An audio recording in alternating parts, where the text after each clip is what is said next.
This is ILTV on the hour. We're bringing you the biggest headlines and stories from the Middle East in just 5 minutes. I'm Shosh Bedrosian, and today is day 705 of the war in Gaza. Let's get into all the top headlines at this hour.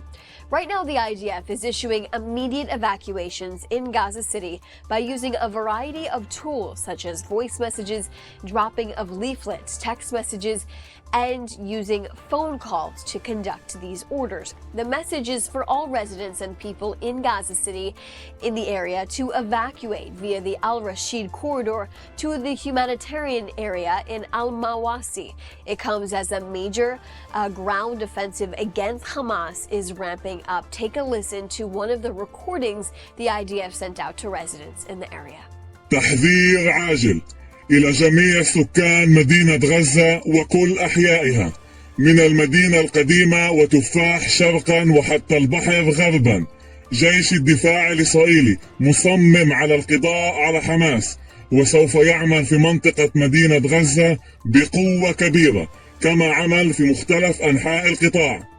من أجل سلامتكم اخلوا فورا عبر محور الرشيد باتجاه المنطقة الإنسانية في المواصي.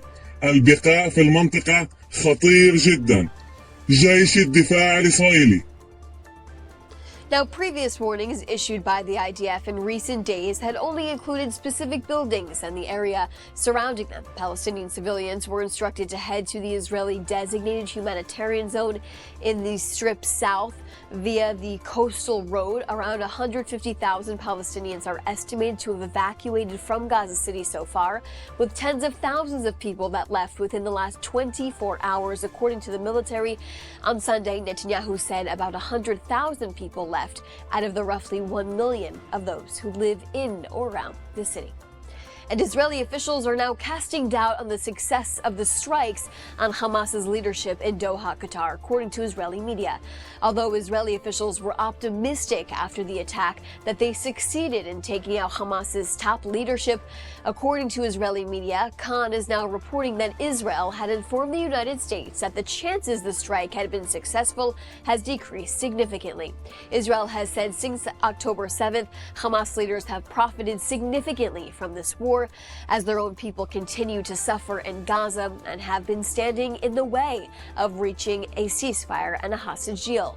Ynet is now reporting the attack took place just minutes after the Hamas negotiating delegation finished their meeting, which was reported earlier that the meeting was ongoing. Therefore, the leaders are believed to have not been inside that apartment. We still don't know exactly the outcome of the operation yet. Hamas says the strike killed 5 of its members but failed to kill its senior leaders.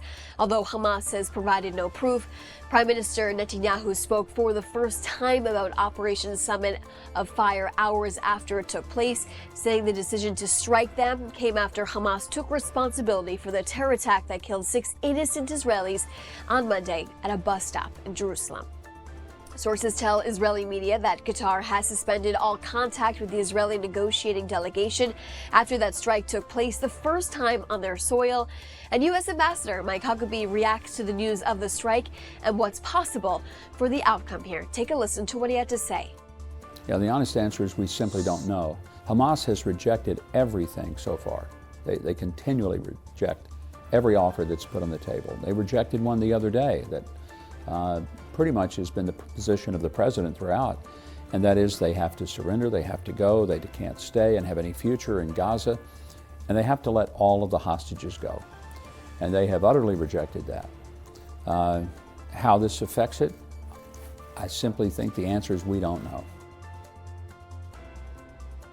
And President Trump also announced overnight that Israeli-Russian citizen academic Elizabeth Surkov has been freed from captivity in Iraq. She was held by an Iranian group, Hezbollah group, since March of 2023 in Iraq. She was reportedly tortured throughout her 2.5-year detention, according to President Trump.